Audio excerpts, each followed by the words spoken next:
নমস্কার বন্ধুরা, বড়দের প্রণাম ও ছোটদের অনেক অনেক ভালোবাসা জানিয়ে আরও একটি ব্লগ নিয়ে তোমাদের সামনে চলে আসলাম।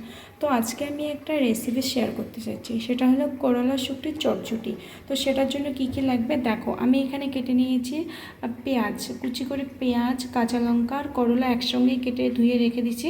এর সাথে রয়েছে বৈরালি মাছের শুকটি আর রয়েছে রসুন।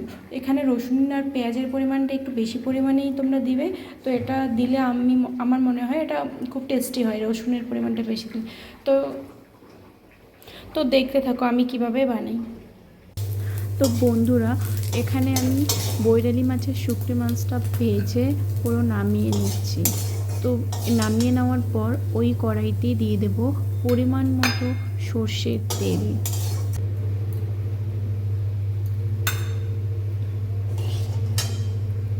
দেখো এদিকে তেলটা আমার গরম হয়ে গেছে।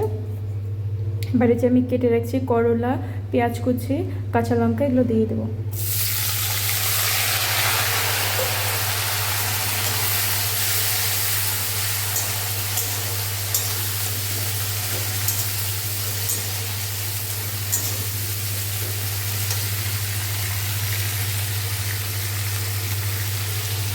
দেখো এখানে আমি দিয়ে দেবো পরিমাণ মতো লবণ,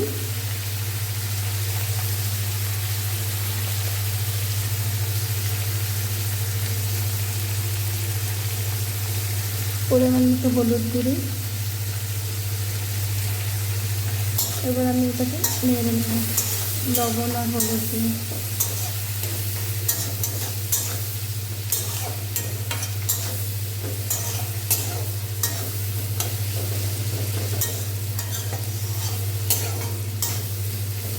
চলো বন্ধুরা, এটা ততক্ষণে ভাজা হতে থাক। তো ভাজা হওয়া অবধি আমরা ওয়েট করি। দেখো বন্ধুরা, এখানে হালকা হালকা ভাজা হয়েছে। এবার আমি রসুনগুলো দিয়ে দেবো।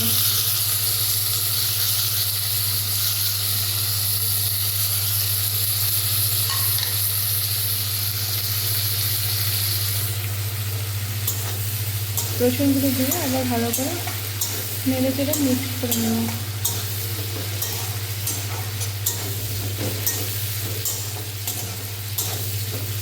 তারপর রসুনগুলো দিয়ে আবার একটু নেড়ে চেড়ে মিক্স করে নেব, আবার ভাজা হওয়া পর্যন্ত ওয়েট করব। দেখো বন্ধুরা, এখানে অনেকটাই ভাজা আবার চলে এসছে। দেখো এখানে ভাজা হয়ে গেছে, তো ভাজা অনেকটা হয়ে গেছে। এরপর যে বরেলি মাছের শুকটি মাছগুলো ভেজে রেখেছি সেগুলো আমি দিয়ে দেবো।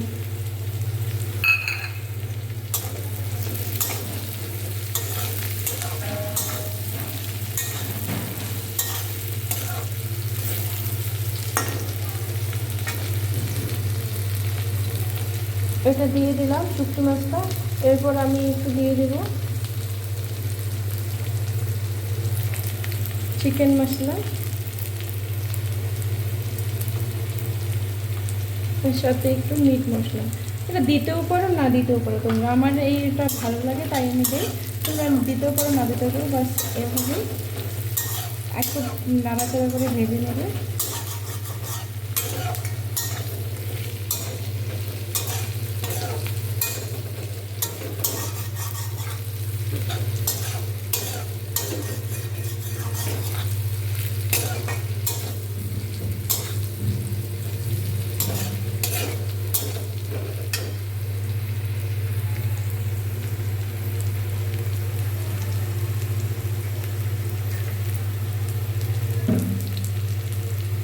দেখো বন্ধুরা, এটা ভাজা হয়ে গেছে আমার।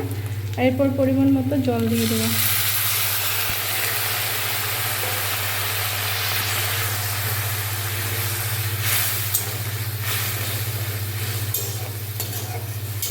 জলটা দিলে কী হবে বলো তো, পেঁয়াজগুলো একটু হালকা হালকা সেদ্ধ হয়ে যাবে। করলাটা তো ভাজার মধ্যেই সেদ্ধ হয়ে গেছে, তবু জলটা দিলে সব মশলা পেঁয়াজ সব একসাথে মিক্সড হয়ে যাবে। তো খেতে আরও অনেক ভালো লাগবে। তো এই জলটা একটু শুকানো পর্যন্ত ওয়েট করবো। বন্ধুরা, যখন জলটি শুকিয়ে এই পর্যায়ে চলে আসবে তখন গ্যাসটি লো ফ্লেমে রেখে এদিক ওদিক করে একটু ভেজে নামিয়ে নেবে। এই রেসিপিটি তোমরা একবার বাড়িতে অবশ্যই ট্রাই করো, দেখবে এক থালা ভাত এই চটচটি দিয়েই তোমরা নিমিষের মধ্যেই খেতে পারবে। আমার ভিডিও যদি ভালো লেগে থাকে বন্ধুরা, তাহলে অবশ্যই একটি লাইক কমেন্ট করতে ভুলো না আমার রেসিপিটিটা কেমন লাগলো তোমাদের। আর অবশ্যই সাবস্ক্রাইব করে আমার পাশে থাকবেন। আর সবাই ভালো থাকবেন, সুস্থ থাকবেন। আবার দেখা হবে নেক্সট কোনো একটা ভিডিওর সাথে। ততক্ষণে জন্য টাটা।